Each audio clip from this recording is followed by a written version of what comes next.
Greetings to all. Let me welcome you for today's session. Myself, Albert, who is there to give an introduction about the Indian Contract Act 1872. The Indian Contract Act 1872 was established in the year 1st September 1872. The main objective of the contract is to ensure the rights and obligations arising out of a contract are to be honored and that legal remedies are made available to an aggrieved parties. At the time of establishment, the Act was contained 266 sections.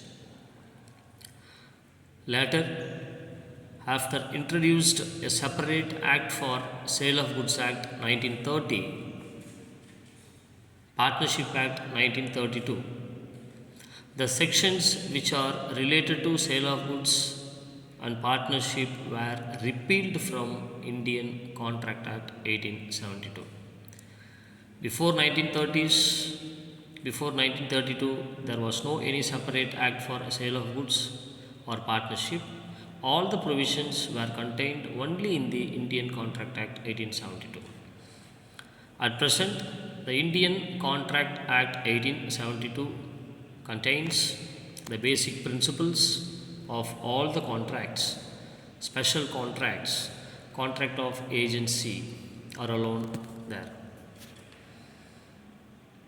Before we get into know what is contract, we should know what is promise and what is agreement, because most of the times there is a major confusion whether the agreement and contract are differ or whether the agreement and contract are same. Now let me discuss about what is promise. Promise is nothing but when the proposal is being accepted, then it becomes promise. This is what the section 2 subsection B says, which means the proposal means offer, ask something to the opposite person. If I am asking someone else, could you do for me certain thing, would you offer me? When the opposite person has given their consent, then it becomes promise, which means somebody is proposing, on the opposite side someone is ready to do for us. Once the promise has accepted, if the promise creates some consideration for each other, then that is known as agreement. What is consideration? Consideration is nothing but benefit. I am going a shop, for example, let me ask a seller to offer me a chocolate for 10 rupees. So here the reciprocal consideration is I am receiving a chocolate and the seller is receiving a rupees 10, which means this is we are referring as consideration. So the promise should create consideration between each other, then that becomes agreement. If the agreement is enforceable by law, which creates legal relationship between the parties, then that becomes contract.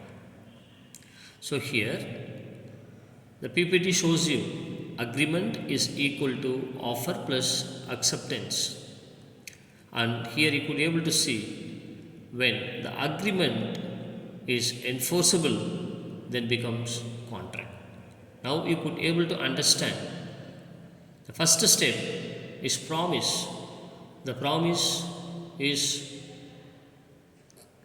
should create a consideration, and after the agreement has created, there should be some legal obligation, then that becomes contract.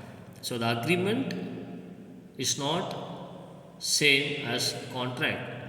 After the agreement, the contract follows, which means once the contract has established, when the agreement is with enforceability of law, which means both the parties are having legal rights on each other. You could be able to see this quote, all contracts are agreements, but not all the agreements are contracts. After the agreement, the contracts are creates, which means all the contracts are agreements. It is not compulsion. The agreements should be a contract. So all the agreements are not contracts. So that you are there to know what is valid contract. Section 10 says there are certain essential elements to be fulfilled to be the valid contract.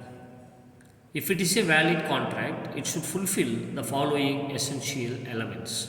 What are they?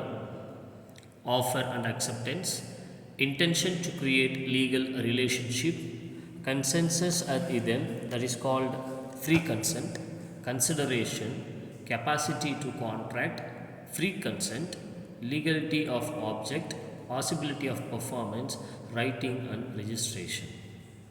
What is the first one? Offer and acceptance. The offer and acceptance here refers to initiate a contract.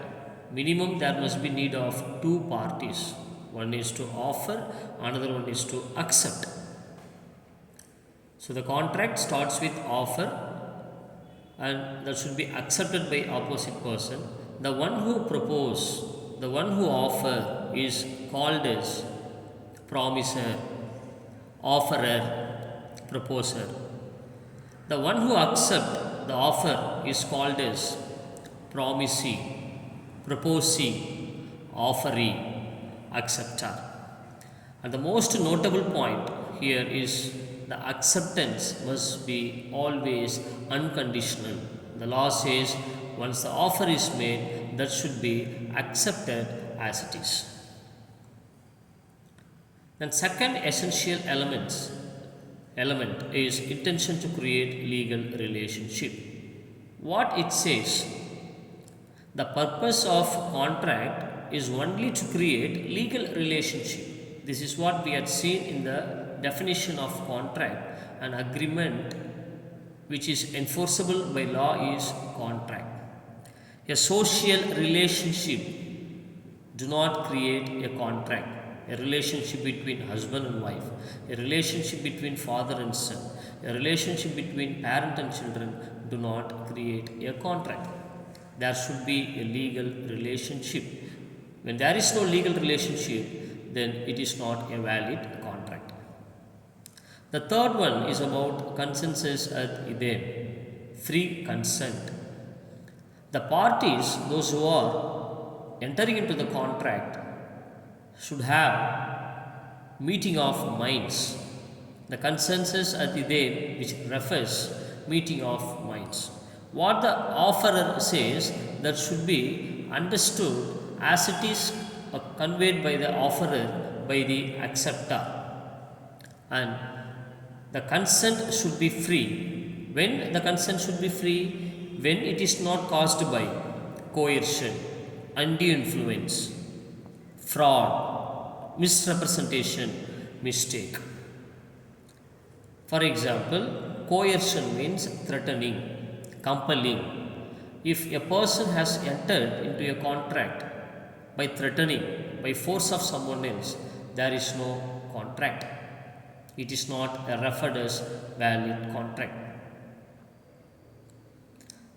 If someone use his superior power to get certain job from their subordinate, then that is undue influence.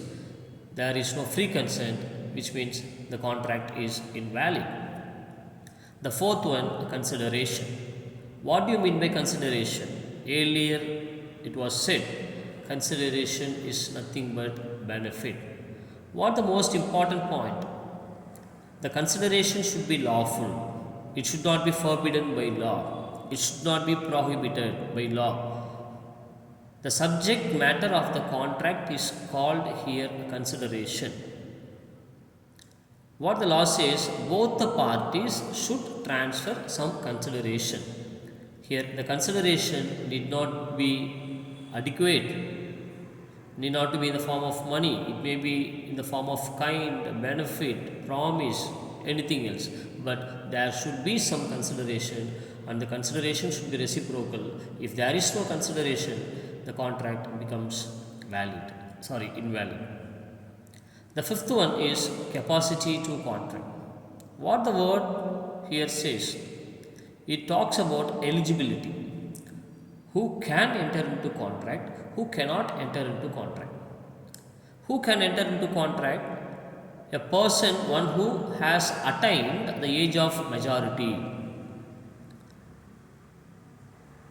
The persons who are all called sound mind. The persons who are not disqualified by law are all eligible to enter into contract, which means the minor, the persons of unsound mind, for example, lunatics, idiots, drunkards.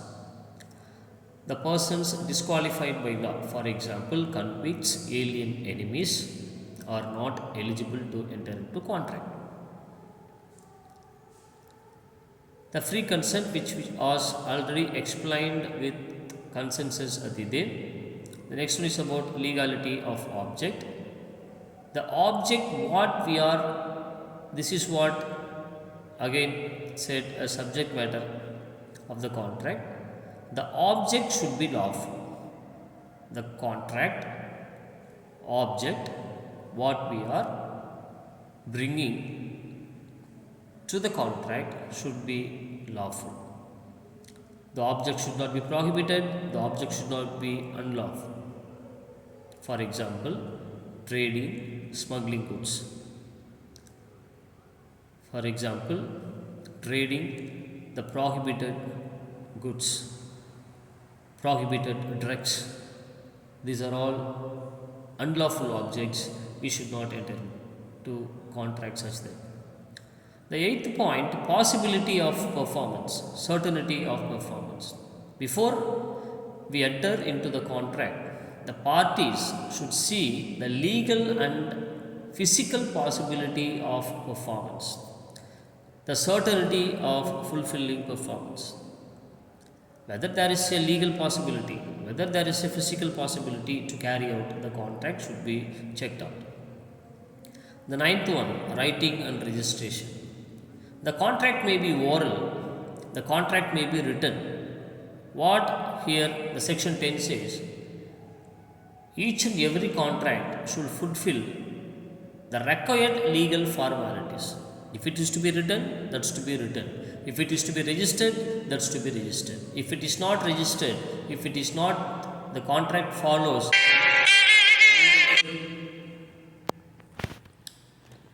formalities.